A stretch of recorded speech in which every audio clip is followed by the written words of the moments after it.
why would you say that at all?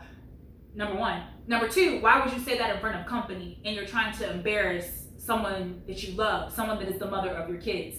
You are an abuser.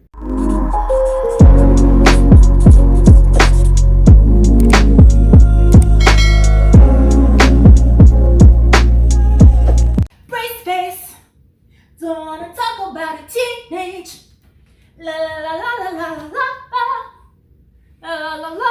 Powerpuff saves a day. Oh, okay. So welcome back to my channel. Pretty much talking is my niche. I talk about everything underneath the moon, stars, and above. Whatever floats my boat that particular day. And of course, I read Reddit stories. As y'all know, the Reddit mess, where I give my unsolicited advice, a little bit of commentary, a little razzle-dazzle of opinions. And now you guys are able to write in if you choose. I'll put my email down below. Write in your stories if you need advice or just want to share something funny. I'm your girl. We're going to get it done. Which leads me to the first champagne letter. So it starts off with, I'm avoiding my neighbor. Sounds good. Sounds good. Anyways, girl, level out. So first off, I love your storytelling with Reddit mess and the champagne letters, and I'm one of those people that likes to sit back and laugh at everybody else's mess simply because I almost never have any of my own. That is until last month. My boyfriend and I just got our first house together. Congratulations, by the way. And naturally, we started doing a lot of renovations around and in the house. One of the biggest projects we completed was our backyard, being that we have 4 kids. It's summer and I work from home. It only made sense to have an area where they can play when we have work meetings. Well, aside from getting the kids set up in the yard, we also set up a pretty intimate adult area with a gazebo, hot tub, projector, screen cart table, porch swing, string lights. It's pretty a nice area. It sounds nice. It sounds good. I see the visual. I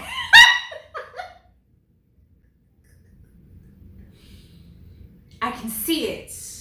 I can see it unfold. Yes, I can. Now, here's where my issue lies. My boyfriend works over the road, and to keep things a little spicy, I send my pictures, if not every day, every other day. And the kids happen to be at the grandparents' house for the weekend, so I figured why not take advantage of the new patio area and send my man something sexy, as you should.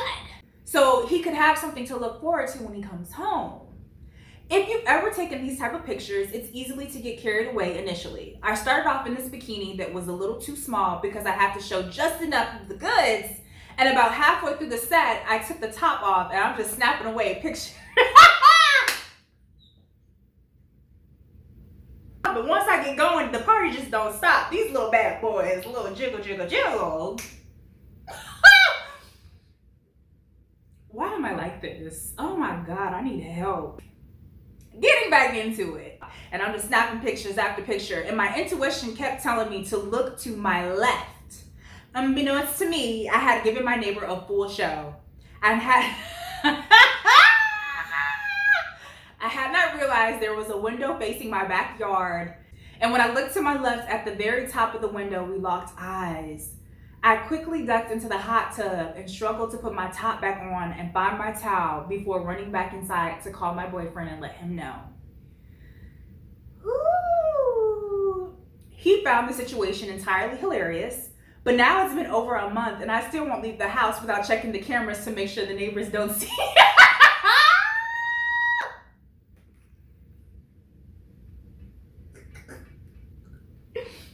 Let's give a round of applause to your boyfriend, because in all of this, he's actually being a really good sport, and I like that, because this is something, not right now, but this is something later on that you can look back and laugh at, because it is uniquely funny. But babe, I don't even blame you. I don't even blame you. I think it would probably be a whole year before I started walking out of the house normally without having to check the cameras to make sure the neighbor hasn't spotted me. Probably 2, knowing my dramatic ass. Because the way I would rather die. I would rather cease to exist from this world than know that my neighbor across the street saw my goods. The way the Grim Reaper can come and collect me and trust and believe I wouldn't even bite his ass. I would just, oh, come on, let's go. Let's go to that. Let's go ahead. I'll be skipping to the afterlife, baby. You couldn't tell me nothing because I would not want to deal with that. I could not deal with that. It's, ooh. Because let me see. How to get into character. Like I'm in the jacuzzi. I'm in the jacuzzi. Ooh, and the lights. And then you said there's string lights. Oh gosh. So then the lights is just hitting your body just right. A little glow here on the chestises, on the top of the shoulder blades. And you just, ooh, snap. Ooh, snap. Ooh, snap. Ooh, bra is off. Girls is out. Let me lean back.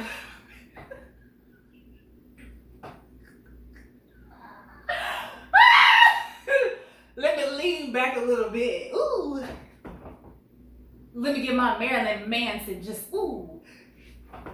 And then you look up. As you're doing all of these poses, I just know you were hitting them poses. Because for you to be so lost in the sauce, I just know all those pictures were bomb as hell. I just know they were. I know they were chef's kiss. But for you to look up in mid-pose and see your neighbor looking back at you,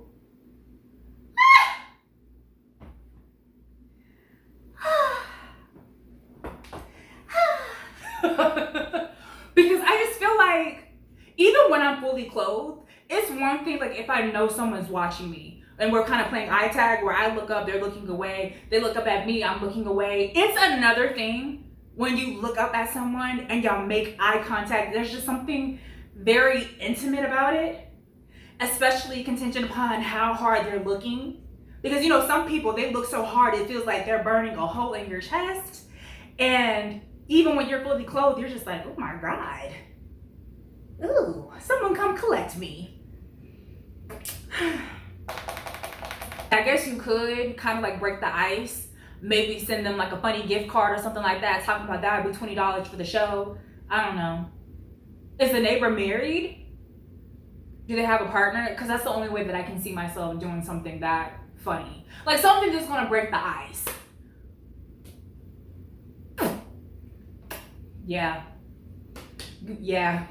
First off, I just want to thank you for sending me this story.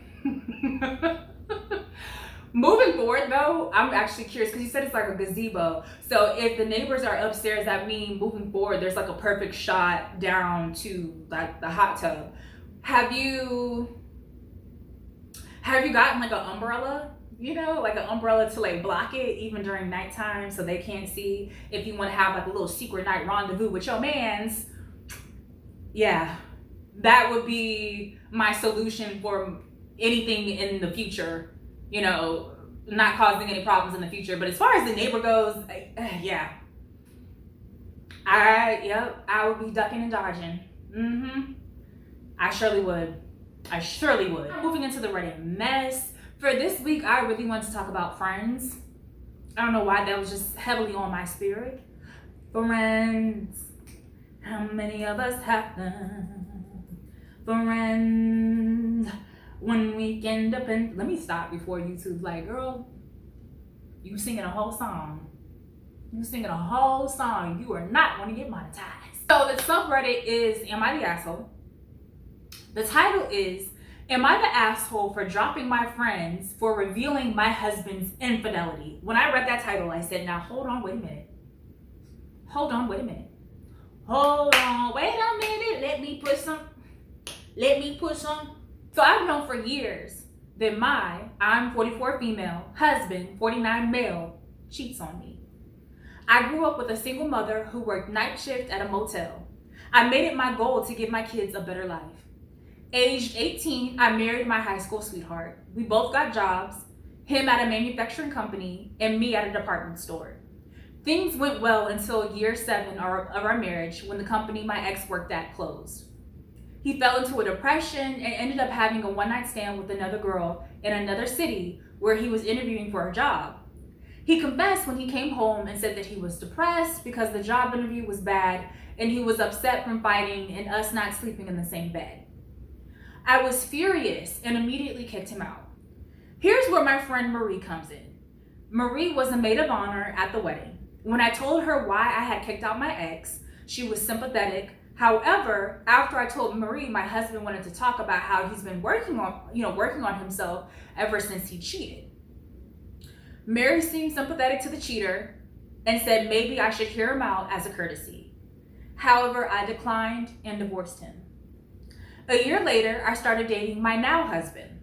His business started raking in a lot of profits soon after we met. After we married, I kept my friendship to Marie, even though she wasn't part of the Santa Barbara scene. My husband retired my mom after we got married. He also funded my boutique business. However, he is someone who gets bored easily. At first, when I caught him cheating, he apologized. However, this one time we fought about his cheating, he threatened divorce. After that, he and I silently came to the agreement that his affairs be discreet. It was never openly discussed, and he knows I preferred he be faithful, especially since we have an active sex life. However, I prefer this over divorce. Ruining my daughter's life and dealing with the prenup his lawyers crafted Dealing with the prenup his lawyers crafted that protects future earnings as well. Yes, that is legal. In my circle of friends, many women deal with this. They provide me with emotional support. However, Marie works in the hotel industry and became aware of my husband's cheating. Ooh! When she tried to allude to the possibility, I brushed her off. However, last week when we were together with another friend of mine who lived in Santa Barbara, Marie brought up that my husband was cheating and who with. I tried to get her to stop, but she got fired up and started listing all the ways my husband was a cheater. I was furious and did not know why she wouldn't let it go. After the other friend left, I got in a fight with Marie about how she tried to get me to work it out with my ex, and she said my current husband was far worse. The way she kept telling me how my husband was horrible rubbed salt in the wound that she opened. I finally told her we had an arrangement and that I didn't want to hear what she had to say anymore. She has tried to call me, but I decided not to want to continue this friendship. Am I the asshole?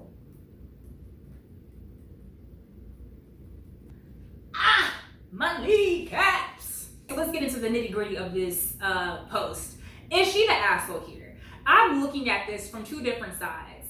Is she the asshole? Yes. Me personally, I think she's the asshole. However, on the other side of the token, I'm looking at it as it was a blessing in disguise for Marie, because Marie was being a girl's girl. She was being a good friend. Now, the only thing that I would say about Marie is, the only thing that stood out to me, and it's just because I'm a private person, like I don't like a lot of people in my business. I don't know how close the other party was, because she said she was there with like another friend. So I don't know, she never said how close she was with the other party, but I feel like if you were going to share this type of news with me about my husband's infidelity, I would want it to be in the privacy of my own four walls, where if it wasn't news to me, I could break something, I could lash out, I could cry, and it would just be between you and I, right? So that's the only thing where I'm like, possibly you could have said this at another time, but I don't know how close she is with the other girl, right? So anyways, back to the blessing in disguise. I feel like Marie really was being a girl's girl, like she was being a good friend. She witnessed your first relationship fail. She said, hey, why don't you try to work it out with your husband? It was a one-time offense. He already said that he was, depressed. You guys weren't sleeping in the same bed. He's trying to make it work. You said, nah, we're getting a divorce. And that's that. If I was her friend, I would be looking at her like, oh, okay. So this is a non-negotiable for you. You don't get any second chances over here. First strike, you're out. So if that is what you taught me, like this is how you taught me that you want to be loved like this, I'm going to bat for you. If I see that your husband is being unfaithful, and I see that he is constantly cheating on you, and I come to you and you want to lash out at me, damn, I would be like, well, my dumb ass would probably be like, so fuck me, huh? So fuck me? That's what you're trying to tell me? So fuck me? Okay. So yeah, I truly think it was a blessing in disguise for her, because I really don't think, and sometimes people are so lost in the sauce when they get into this relationship, they're so in love with this individual that sometimes they're just so lost in the sauce that they're blinded. Even though what she said, year 7, that's when he started his shenanigans. So they've been together for a while. So the only thing that I think as why she's still in that relationship is the money. That's the only thing that I see different here in comparison from this husband and the last husband. It's just that he got a little bit more money in his pocket and she don't want to let it go. If I'm just keeping it 100. But anyways, I don't think people that are in the situation realize how much of a toll it takes for your loved ones, like your friends that are around you, witnessing the mistreatment. Because obviously your friends, people that love you and care about you, they want what's best for you. They want you to be happy. They want someone that loves you unconditionally. They want someone that's going to be faithful to you and treat you with the utmost respect, right? And so when you lash out at people that genuinely care about you and you stick beside this person that isn't doing you well, it causes a rift in the friendship. And eventually what's going to happen is, the inevitable, is that y'all fall apart. Or you guys give some, ultimately, yeah, give space, fall apart, same thing. Yeah, until you come back to your senses. So I feel like she did what was best in the interim for Marie. That's just how I see it. To be honest, I really don't understand why she even felt the need to cut off her friend. Ultimately, I really don't understand where she's coming from, talking about she's rubbing salt in a wound that she inflicted herself. And she keeps on inflicting on herself by staying with this individual. So it's her that's throwing salt in her own wound. And her friend is being a really good friend. So I really don't understand why she chose to cut her off. Actually, if I'm keeping it 100, I know why she cut her friend off. It's not the fact that she brought it up and she wouldn't let it go. I mean, ultimately it is. But I feel like when your friends call you out on shit that you already self-consciously know, you don't want to deal with it. Does that make sense? Like, what am I trying to say? I feel like when your friends call you out on the bullshit that you're doing, that you're already aware of, it pretty much forces you to look at your own shit. And I don't think that she is ready to look at her own shit. So it seems as though Marie was trying to force her to look at, at the situation, deal with it head on, and basically have some more respect for herself. And she's not ready to do that internal work.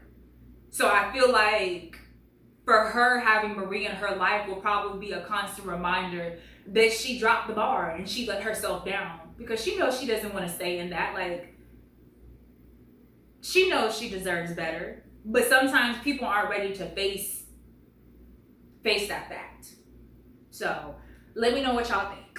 Last story, the subreddit is Am I the Asshole? And the question is, am I the asshole for mocking my friend's husband's weight, right? Okay. So I'm 22, best friend Jenny is 23 female, just recently had a baby with her husband Tom, who's 25 male. My boyfriend and I got to meet their baby boy for the first time last weekend when they came over to our flat for dinner. We have a hot tub on our balcony that my parents gave us for Christmas last year, and I had told them to bring some swimwear so we can go in after dinner. My boyfriend wasn't up for it, so he held the baby while the three of us got ready to get in the tub. Jenny was the last person to get changed and came out of the bathroom in a bikini. I thought she looked amazing, really happy, glowing, but Tom kind of laughed and said something about her still having some weight to lose because she'd be as attractive as she was before her pregnancy. I was a bit stunned by that comment, and even though Jenny didn't say anything, her smile disappeared and she looked obviously uncomfortable. She and I had talked about her struggling with weight gain during her pregnancy, and I thought Tom's comment was more than insensitive. I got angry because I started wondering what he might be saying to her in private if he was saying this in front of us. That's right. That's right. So I responded with, she just had a baby. What's your excuse? The dude has a hefty beer belly and a double chin, but thinks he can joke about a new mom's weight. He got really defensive and told me I need to learn how to take a joke before stomping off at the hot tub. Jenny chuckled at my comment, and I thought that was that. But then when they left for the night, Tom pulled me aside and told me to keep my nose out of other people's business. I don't think I was entirely in the wrong, but my boyfriend told me that I shouldn't have reacted at all because it really wasn't my business. And I think Tom's reaction speaks for itself. And it makes me wonder whether I might have been the asshole in this situation. Hell no. Is she the asshole here? Hell no. I feel as though she handled it the best. She probably handled it better than what I would, because I think in that moment in time it would have triggered me and I would have told his ass to get the hell about my house and go, which probably would have made things a lot worse in the interim. So I think she personally handled it better. The problem is here, the reason why Tom is over here getting upset is because he's an abuser. That's really what it is. He is an abuser. And the thing about Tom, the reason why Tom got so upset is because he is an abuser that got called out on his shit. And that is one thing that an abuser never wants their partner to see, is someone else calling them out on their shit. Because what it does is it shines like a light on them, basically stating, yeah, your shit stinks. I see you exactly for what you are, and you can't fool me. And if Tom has not already done so, I would imagine when they got home, he immediately told her, yeah, you need to stay away from her. She's no good, yada, yada, yada. Because that is one thing that an abuser loves to do, is to isolate them from people that they know cares about them. Because then the people that cares about them will eventually tell them to do what? To leave them. And they don't want the partner getting any ideas. Does that make sense? Does that make sense? I guarantee you Tom did that. I guarantee you there was a conversation about her ditching her friend. And if she was a smart one, she would keep her friend in her corner and not let Tom dictate who she can and cannot hang with. So, I feel like friends that are that outspoken are treasures. Sometimes people cannot appreciate outspoken friends, but I truly feel like they are a treasure to have. Because sometimes you have people like her boyfriend stating, don't intervene. But I think not intervening causes more problems in the future. I would rather intervene and say and do too much, and you come and tell me, hey, you did too much, or you cut me off. I want to sleep good at night, because at the very least I know, hey, that's my girl, I'm riding for her, and I stuck up for her in her time of need. If she chooses to walk away from me, so be it. I wish you the best, even though I may not be a part of your life. And keep it moving. I wouldn't lose a lick of sleep over that, because I know I did what I could have done for someone that I truly loved and cared for. Again, this all goes back to sometimes people aren't ready to hear what it is that you have to say. Sometimes people aren't ready to face that music. They're not ready to take a look at themselves and see what's staring back at them in the mirror. Sometimes people aren't ready for that. And in regards to her boyfriend, I think at the stage that I am in my life, if I was with the boyfriend and he said some stuff like that to me, I don't think I could move forward with him. I don't. Let me know what y'all think.